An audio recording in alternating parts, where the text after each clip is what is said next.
جو یہاں بیٹھے ہوئے ہیں، جو دور بیٹھ کر سن رہے ہیں، ان سے خدا کیا چاہ رہا ہے؟ مجھ جیسا خطا کار انسان اس قابل تو نہیں ہے اور نہ اتنا علم ہے، لیکن جو اولیاء اللہ نے فرمایا ہے، جو اولیاء اللہ کی تعلیم اور ان کی ارشادات سے بات معلوم ہوئی ہے، اس کے مطابق ہم کوشش کرتے ہیں۔ آپ سے سوال ہے، آپ کیا سوچتے ہیں کہ اللہ تعالیٰ اس وقت کیا چاہ رہا ہے؟ کیونکہ ہم بظاہر تو اس کے نام پر جمع ہوئے ہیں، اس کی محبت میں جمع ہوئے ہیں، اور پھر اپنے ارادوں کی بات ہوئی، دعاؤں کی بات ہوئی، اس میں بھی یہ بات کچھ اونچ نیچ کا شکار نظر آ رہی ہے۔ لیکن خدا کیا چاہتا ہے، یہ تو بات بڑی اہم ہے، بہت ہی زیادہ اہم ہے۔ خدا جو چاہتا ہے، اس کی چاہت کو سمجھ لینا، اس کو پا لینا، یہ بھی بہت بڑا علم ہے۔ اس کو معرفت بولتے ہیں، اس کو معرفت بولتے ہیں۔ تصوف کی راستے پر چلنے کا مقصد ہی یہ ہوتا ہے کہ اللہ تعالیٰ کی چاہت کیا ہے، اس کی مرضی کیا ہے، اس کی خوشنودی کیا ہے، اس کی پسند کیا ہے، اس کو سمجھ لینا۔ حضرت بایزید بستامی رحمۃ اللہ علیہ فرماتے ہیں کہ جب تک ہمیں اللہ تبارک و تعالیٰ کی قربت اور معرفت نہیں ملی تھی، ہم تمنا میں تھے، تڑپ میں تھے، تو پھر ہم خدا سے دعائیں کرتے تھے، اے میرے خدا مجھے یہ بنا دے۔ ان کے الفاظ ہیں، میں اپنی طرف سے نہیں کہہ رہا، ان کے الفاظ ہیں۔ خدا اے میرے رب اللہ مجھے یہ بنا دے، اے میرے اللہ مجھے وہ بنا دے، اے میرے اللہ مجھے یہ دے دے، اے میرے اللہ مجھے وہ دے دے۔ فرمائشیں۔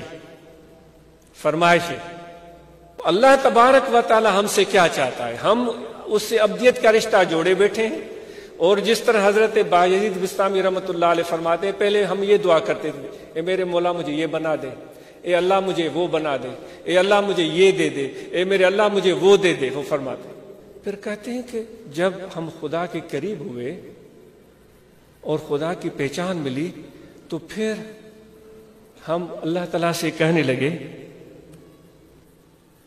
کہ پروردگار تو میرا ہو جا، اے میرے رب تو میرا ہو جا، پھر میرے ساتھ جو تو چاہے وہ کر، میرے ساتھ جو تو چاہے وہ کر، لیکن تو میرا ہو جا۔ یہ سوچنے والی بات ہے۔ یہ واقعہ واعظ نصیحت کا ایک لذت کے لیے نہیں ہے، یہ غور و فکر کے لیے۔ تو میرے دوست، وہ جو بایزید کہہ رہے ہیں، جو تو چاہے وہ میرے ساتھ کر، لیکن تو میرا ہو جا، وہ عربی میں کہتے ہیں ملہ المولا فلہ الکل، جس کا رب اس کا سب۔ جو اس وقت میں نے آپ سے سوال پوچھا تھا، آپ نے ضرور دل میں یہ بات رکھی ہوگی کہ خدا کیا چاہتا ہے۔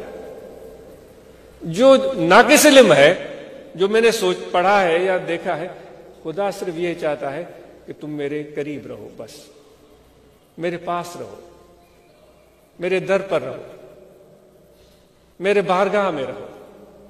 اے میرے پروردگار، میں تو بڑا گناہگار ہوں، میں نے تو نمازیں بھی نہیں پڑھی، میں نے تو روزے بھی رکھے نہیں، میں نے تو ظلم کیے ہیں، میں نے تو چوری کی ہے، میں نے تو ڈاکہ ڈالا ہے، میں نے تو بڑے برے برے کام کیے ہیں۔ اللہ تعالیٰ فرماتا ہے تو جیسا بھی ہے، تو میرا ہے، میری بارگاہ میں آ جا، میرے پاس آ جا۔ اے پروردگار، میں تو ایمان سے اپنے آپ کو خارج سمجھ رہا ہوں، میں تو مسلمانی کی حقیقت جو ہونی چاہیے وہ میرے اندر اس کی بو بھی نہیں ہے۔ اللہ تعالیٰ فرماتا ہے اگر تو اسلام سے نکل بھی گیا ہے تو بھی میرے پاس آ جا۔ لا تقنطوا من رحمت اللہ ان اللہ یغفر الذنوب جميعا۔ اللہ تعالیٰ خود اعلان کرتا ہے میری رحمت سے کبھی بھی مایوس نہ ہو۔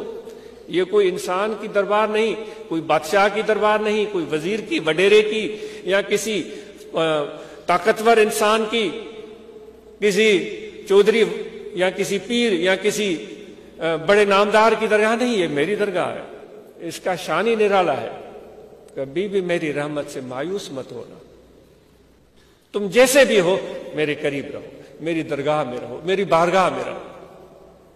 تو یہ صرف ایک کام ہم کرنا چاہتے ہیں۔ اللہ تعالیٰ جی جو چاہ رہا ہے کہ میرے قریب رہو، بس یہ کام ہمیں کرنا ہے۔ اور پھر ہمیں مرشد نے کیا بتایا؟ جیسے ہی تم ذکر کرو گے تو اللہ تبارک و تعالیٰ کی بارگاہ میں تم یاد کر دیے جاؤ گے۔ یاد کون ہوتا ہے؟ وہی ہوتا ہے جو قریب ہوتا ہے۔ تو اس لیے سب سے پہلی بات یہ ہے کہ ہم اللہ تعالیٰ کی اس پسند کو اور چاہت کو سمجھنے کی کوشش کریں کہ جو بھی حال ہے، جیسا بھی حال ہے، ہم اس کی بارگاہ میں رہیں، اس کے حضور میں رہیں۔